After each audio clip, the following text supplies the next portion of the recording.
Welcome, dear listeners, to another haunting episode of Our Scary Stories. I'm your host, your navigator through the cobweb-laden corners of your darkest imaginations. As we drift into the abyss of fear together, remember, my friend, there's no turning back. There's only the pressing silence of the night and the chilling tales that await you.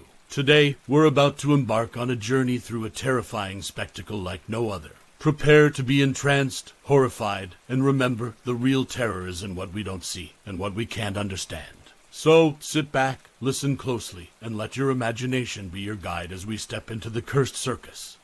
On an unremarkable Tuesday evening, the quaint town of Dunhaven was swathed in an enigmatic fog, the likes of which had not been seen in decades. The cobblestone streets lay deserted, the town's usually bustling taverns eerily silent. The somber moon, a solitary speck in the navy abyss, battled to pierce the thick veil of fog. Its feeble light only served to deepen the shadows, painting a monochrome tableau of suspense. In this spectral landscape, George Carpenter, a local historian, walked alone, his heart echoing the rhythmic clatter of his boots on the cobblestones. His thick coat did little to shield him from the chilly embrace of the fog, its tendrils seeping into his bones. Suddenly, a poster on the notice board outside the town hall caught George's eye. Through the fog's haze, a vibrant image emerged. It portrayed a traveling circus, with prancing acrobats, roaring lions, and a grinning clown, his eyes a glint of secretive glee. The spectacle seemed almost surreal, a shock of color against the solemnity of Dunhaven's foggy night. Upon seeing the poster, George felt an uncanny twirl in his stomach, like a compass needle spinning wildly. It was as if the circus was summoning him, its siren call impossible to resist. He found himself intrigued by its absurdity, and more than a little terrified. In the midst of the deep silence, a soft rustle stirred. The wind, or maybe something more sinister, whispered through the leafless trees. The rustle grew into a low murmur, like a distant gathering of specters. His heart pounded, a rhythm of primal fear and intoxicating curiosity. Hesitant yet determined, George clutched the circus flyer, its paper cold and slightly damp, the ink smearing onto his fingers. He could smell the mustiness of the paper, aged and weathered, hinting at the age-old mystery he was about to unravel. Glancing one more time at the eerily beautiful poster, he decided to surrender to this adventure. The fog, the silent town, the enigmatic poster, they were all part of an intricate dance, choreographed by the whims of fate. He felt an inescapable feeling that he was the guest of honor in a grand cosmic jest, and the night was only just beginning.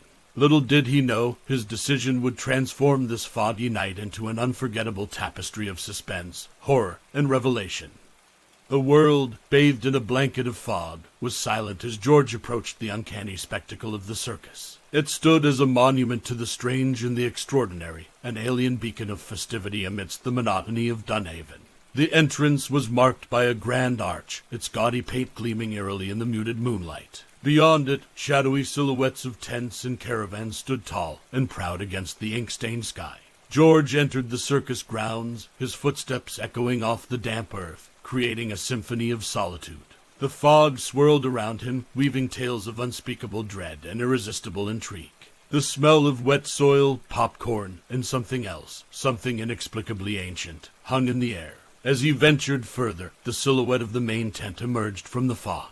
Towering above him, it looked like a colossal beast waiting to swallow the world, its fabric a patchwork of countless stories stitched together. The entrance, yawning wide, welcomed him into its belly, the darkness within thick enough to suffocate the bravest of hearts. As George stepped into the tent, he was hit by a rush of warmth. His eyes adjusted to the dim lighting, taking in the ghostly stage surrounded by rows of antique wooden seats, all facing the mysterious heart of the circus. The performers' dressing room loomed in the corner, an amalgamation of vibrant costumes, whispering feathers, and gleaming masks with vacant eyes. The ambience of the circus was a paradox. It was a cornucopia of the grotesque and the fascinating, the thrilling and the unnerving, the mundane and the supernatural. Each element wove itself into a heady mix that was impossible to resist. Suddenly, a thunderous drumroll pierced the stillness. A wave of excitement passed through the tent as a man, tall and lean, dressed in a crimson coat and top hat, pranced onto the stage. His presence was commanding, his smile wide and unnerving, and his eyes sparkled with a mischievous glint. "Ladies and gentlemen, boys and girls," he began, his voice reverberating through the silence. Welcome to the greatest show on earth. As the show began, George felt a knot tighten in his stomach. Something was off. The excitement was infectious, the anticipation tangible, yet beneath it all, a dread was brewing. The laughter, the clapping, and the cheers were layered with an undertone of fear that sent shivers down his spine. The first act was about to begin, and with it, George would be drawn further into the unfathomable depths of the circus's mysteries. As the first act unfolded, the circus seemed to breathe, the atmosphere thickening with a growing sense of anticipation. The stage was alive with a clown juggling colorful balls in a rhythm that made one's heart flutter and sink. His painted face bore a grotesque grin that was both fascinating and unsettling, his laughter a chilling melody that echoed around the tent. The vibrant reds and yellows of the clown's costume contrasted eerily with the ghastly white of his face paint. Every exaggerated expression, every flamboyant gesture was a mesmerizing spectacle, and yet, beneath the theatrics, there was an undercurrent of something unworldly. The clown's eyes held a silent scream, his laughter a facade masking an inexpressible dread. Soon, the stage was taken over by an acrobat, her lithe body twisting and turning with unnatural agility. She moved with an ethereal grace, her body contorting into shapes that seemed to defy the laws of physics. Her performance was breathtaking, yet tinged with an edge of the monstrous. She didn't just bend, she folded into herself, becoming a grotesque portrait of human potentiality and terror. Amidst the gasps and awe, George noticed the audience around him. Their faces were bathed in the flickering light of the stage, their expressions a mix of fascination and terror.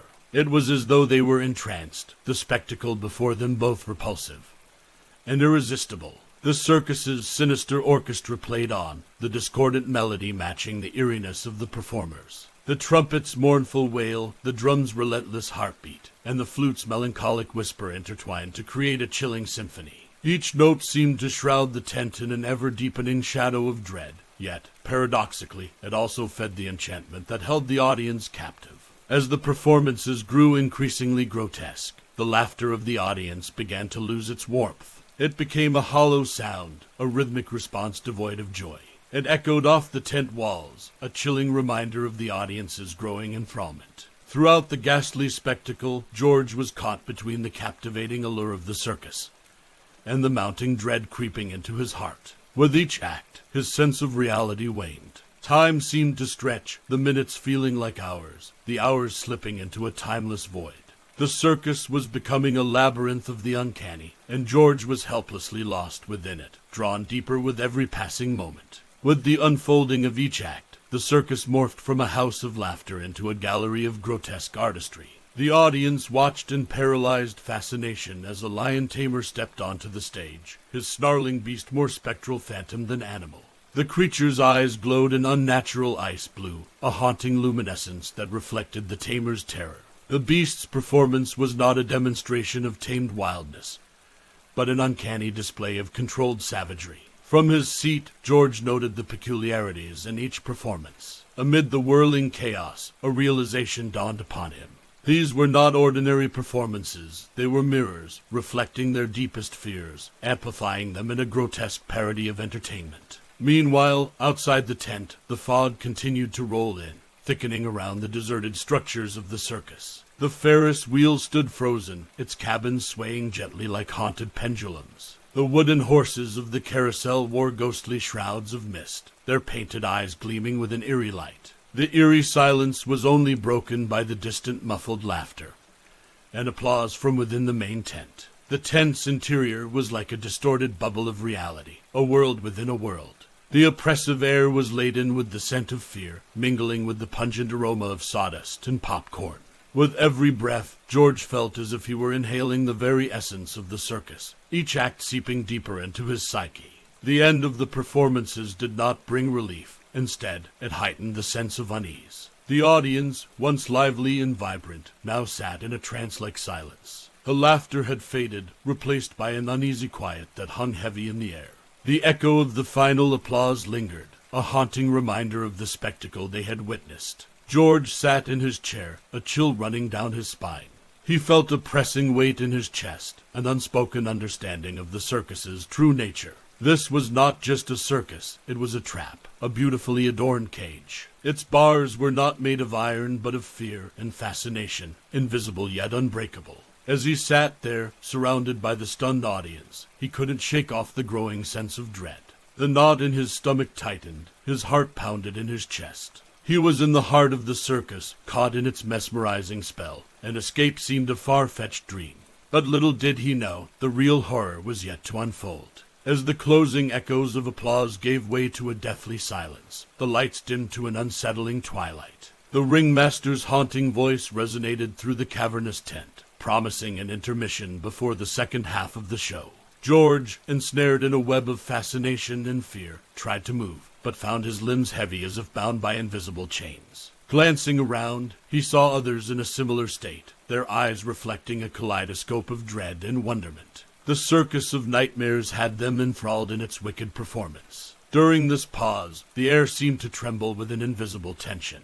The scents of the circus, roasted peanuts, cotton candy, and something else, something far more ancient, swirled around in a dizzying dance, feeding into the unsettling aura. The haunting melody of a distant calliope seeped through the tense fabric, weaving an eerie lullaby that was too hypnotic to resist. George dared to stand, his chair creaking in protest. He moved toward the tent's exit, drawn by a desperate need for fresh air, for a reality check beyond this surreal world.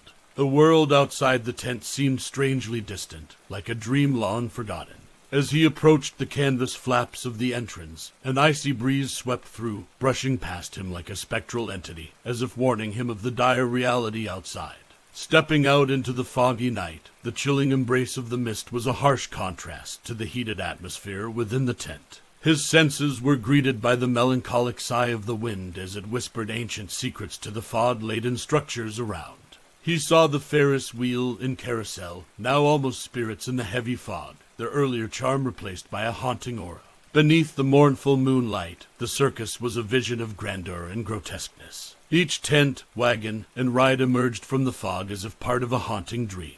The deserted circus grounds whispered tales of thrill-seekers who had dared to dance with the unknown, only to be swallowed by the ominous performance. Back in the main tent, the audience remained entranced, their minds ensnared by the horrors they'd witnessed. The show's intermission was not a respite, rather, it served to thicken the anticipation, each second ticking towards the inevitable descent into the true heart of darkness. As George's gaze swept across the haunting spectacle, the reality of his situation seeped in.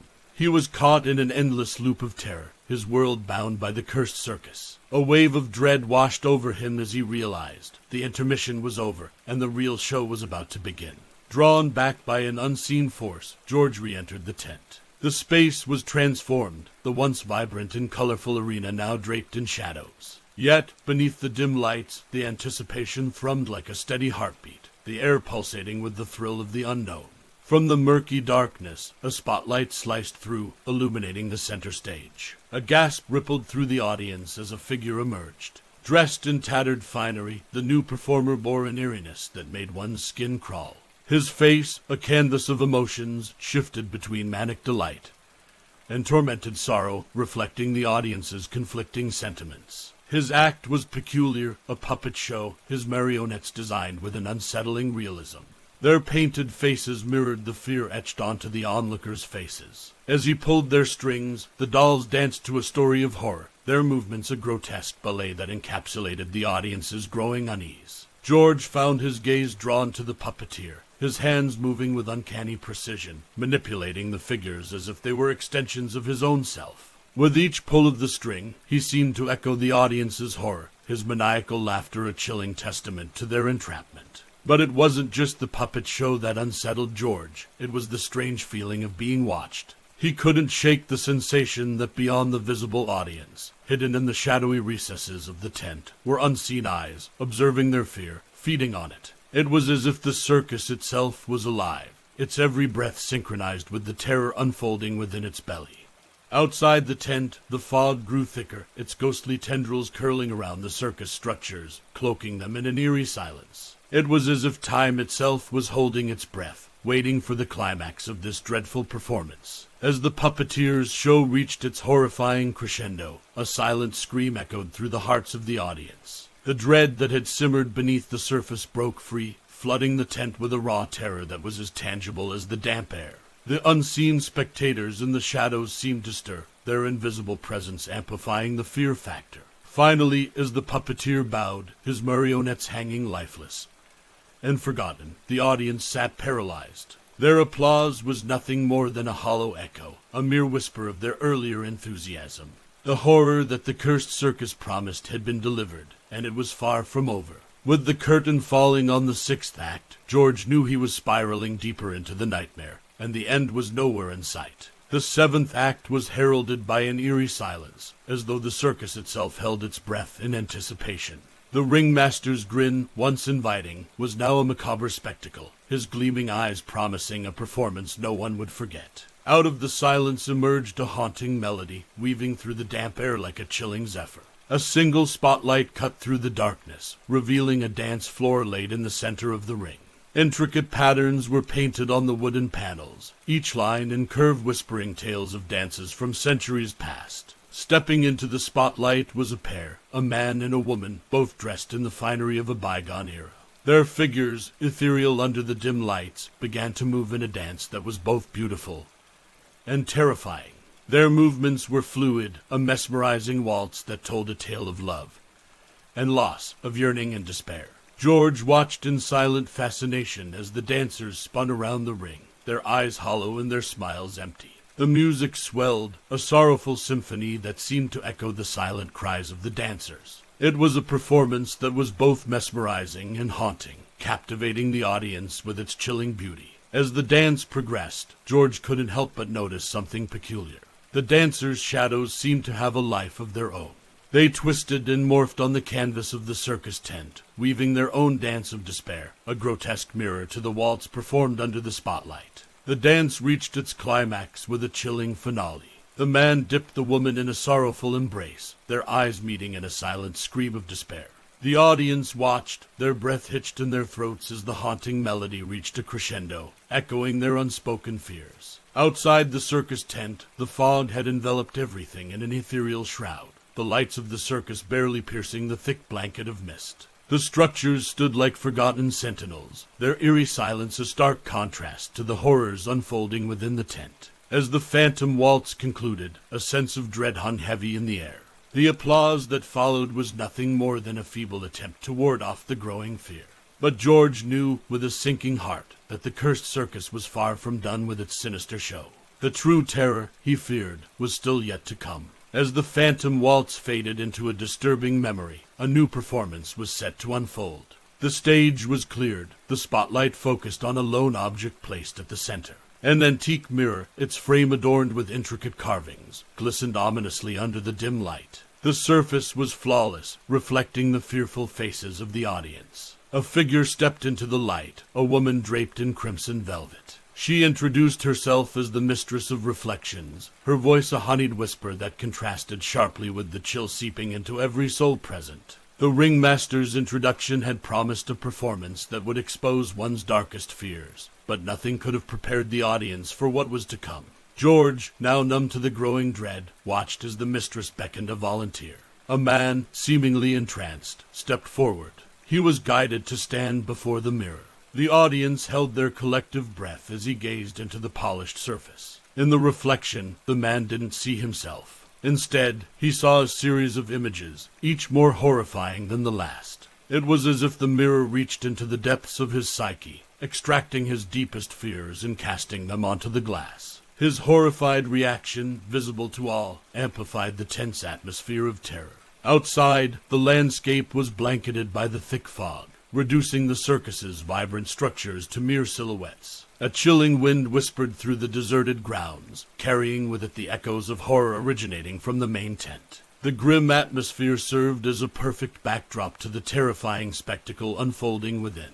The performance continued, with more volunteers stepping forward, each leaving with a terror-stricken face. The mirror seemed to feed on their fears, its surface shimmering with a chilling delight. The Mistress of Reflections reveled in the horror, her laughter intertwining with the gasps of the audience. George watched the scene unfold, a knot of dread tightening in his stomach. It was not the grotesque reflections that terrified him, but the growing realization that he might soon have to face his own darkest fears. The Cursed Circus was no longer a spectacle. It had become a terrifying journey into the deepest recesses of his mind.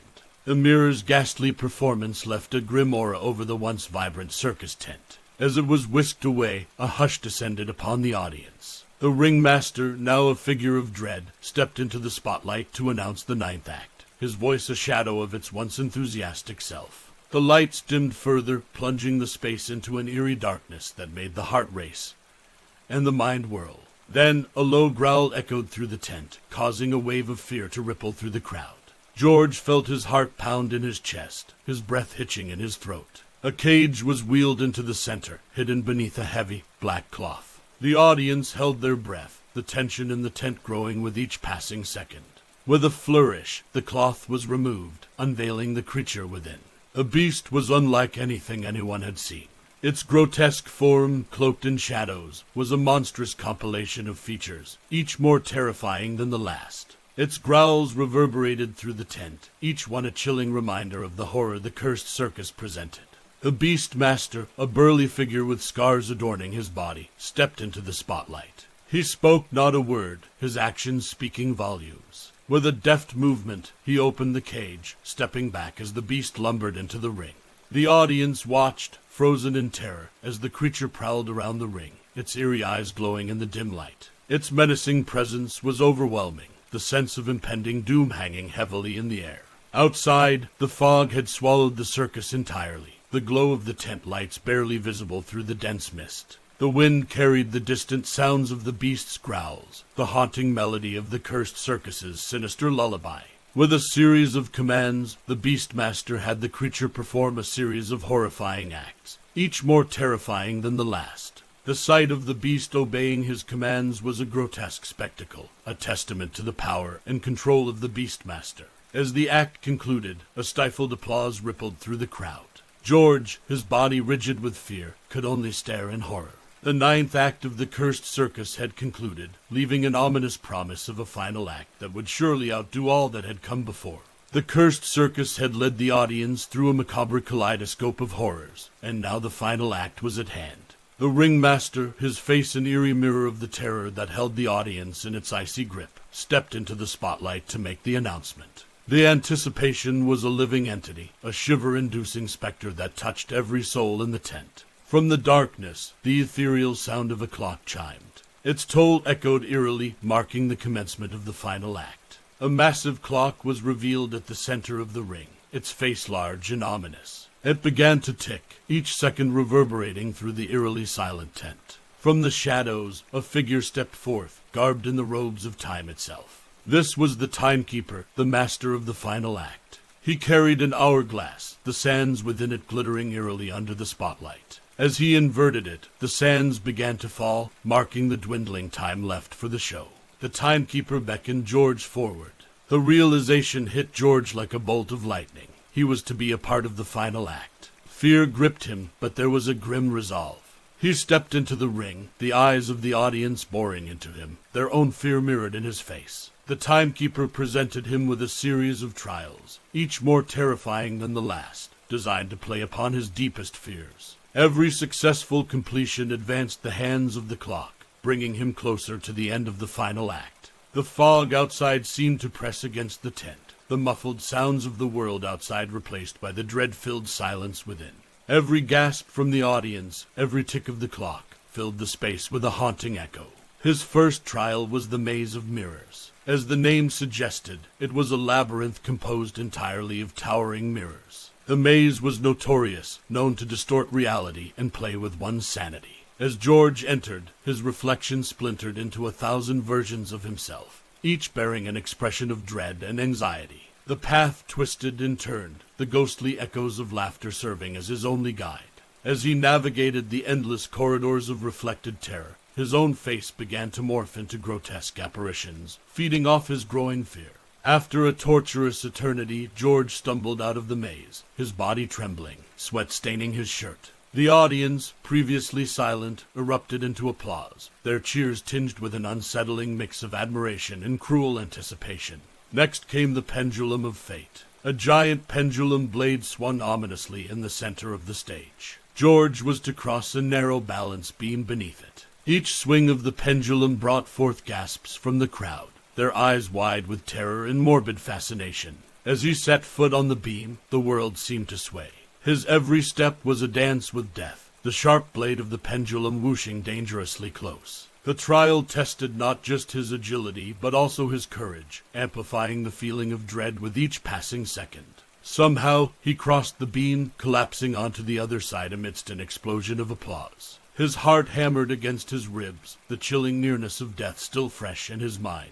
Finally, there was the feast of fear. A long table adorned with an assortment of dishes was rolled onto the stage. The task seemed simple enough: eat the meal set before him. But this was no ordinary feast. Each dish held a different terror, eyeballs floating in murky soup, a salad of writhing worms, a plate of pulsating, unidentifiable meat. The audience watched in gruesome fascination as George confronted his disgust, the very act of eating becoming a horrifying spectacle. Despite the revulsion clawing at his throat, George managed to consume the meal. The audience roared with a twisted delight, the circus feeding their voyeuristic fascination with his torment. Emerging from the trials, George was a different man. The lines of fear etched deeper into his face, his eyes holding a haunted look. He had danced with terror, wrestled with fear, and somehow managed to hold on to his sanity. As he staggered off the stage, the circus erupted into a deafening applause. The trials were over, but the scars they left behind were indelible. He had faced his fears, and in doing so, became a part of the circus's nightmarish tapestry. The Timekeeper bowed, marking the end of the final act. But the lingering terror ensured the Cursed Circus would not be forgotten. In the eerie quiet that followed, the Cursed Circus began to fade, the performers vanishing as if they were mere figments of imagination. As the first rays of dawn cut through the dissipating fog, the circus was gone, leaving behind only the chilling memories of a night filled with horrors. For George and the other spectators, the Cursed Circus had been a journey into their deepest fears. But they had survived, forever marked by their encounter with the greatest spectacle of horror ever performed. The silence of the dawn was a stark contrast to the night of terror, but in the echoes of their nightmares, the circus would live on. As the echoes of the Cursed Circus fade into the abyss, we're left standing in the eerie quiet of dawn, the remnants of our journey into terror etched deeply within our minds. We have survived this spectacle of horror, forever changed, forever marked by the depths of our fears. As we part ways, remember, dear listeners, the chill you felt, the dread that gripped you. It was real as the dark itself. I am your host, bidding you farewell until our paths cross again in the shadowy realm of our scary stories. Until then, listen for the whispers in the dark, the creaks in the silence, and remember, the terror is never far away. Good night, sleep tight, and let the bedbugs bite. This is our Scary Stories signing off for tonight.